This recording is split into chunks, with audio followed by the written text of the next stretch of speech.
Black box thinking reveals that all paths to success lead through failure and what you can do to change your perspective on it, admit your mistakes, and build your own black box to consistently learn and improve from the feedback failure gives you. We've talked a lot about deliberate practice on 4-minute books already.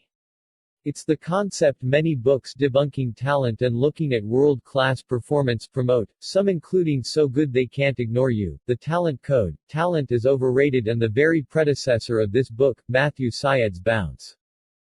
If deliberate practice is the way to become world-class, then failure is the way to get there.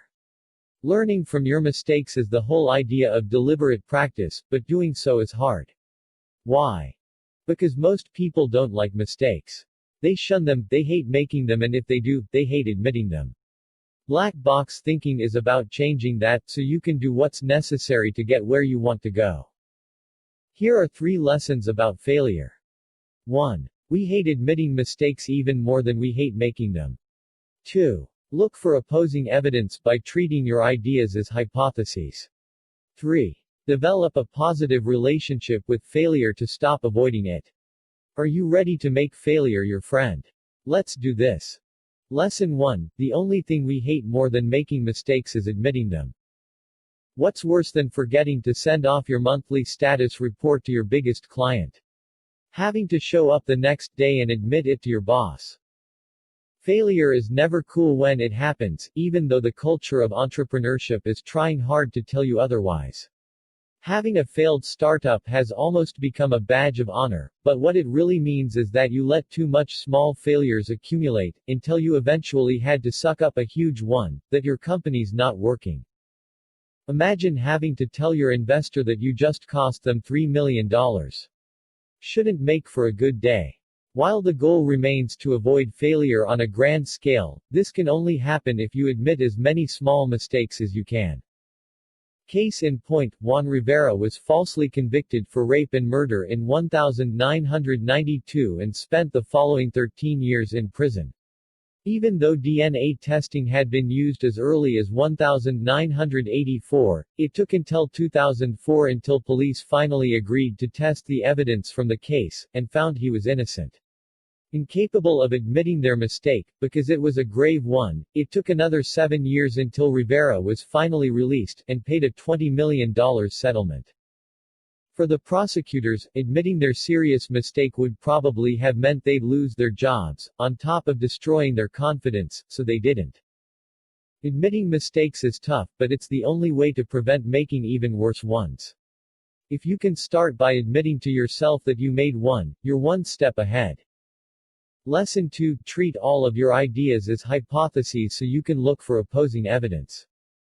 So how can you make it easier to admit your mistakes? One way would be to treat all of your ideas and conclusions as hypotheses. The world is a scary and complex place, so naturally, we tend to oversimplify things. If we considered every problem in our lives all the time, we'd probably end up paralyzed and not doing anything. Simplifying is a way for us to survive everyday life and navigate the world. But sometimes, it doesn't work. For example, bloodletting was a common medical practice for centuries, but it actually ended up killing people, instead of curing them. Doctors never tested the validity of the practice, assuming that this cleansing act must be the right way. It never occurred to them that people might need their blood the most when they're sick. Their view was flipped. If someone couldn't even be saved with bloodletting, they were probably doomed from the outset. Don't be a bloodletting doctor. If you think of a new kind of faucet that you think is the best in the world, test it. Build a prototype and let people tell you if you're right. Maybe it's not as intuitive as you think, or your reasoning was faulty when designing it. Seek opposing evidence instead of confirmation, so you can improve your hypotheses over time, instead of assuming what you know is a given fact. Lesson 3. Change your relationship with failure to a positive one so you'll stop avoiding it. If being successful means living and dealing well with failure, then a positive relationship with mistakes is a precondition for success. It's the difference between a fixed and a growth mindset, only one of which allows you to accept mistakes, admit them and then take responsibility for them so you can change them. For example, I'm sure when you were in school there were a bunch of cool kids who never studied before a test, or maybe even went out to party the day before. People like these are usually so worried about falling short of expectations that they deliberately sabotage themselves in advance. If they do fine on the test, then things are okay, but if they don't, they can at least blame it on partying. That's a loser's attitude and you know it.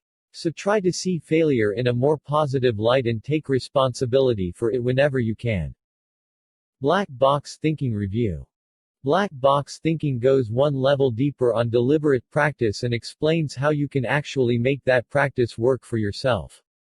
For this reason alone, I can recommend it because as many books as there are promoting the idea of deliberate practice, as little are there about actually making it work.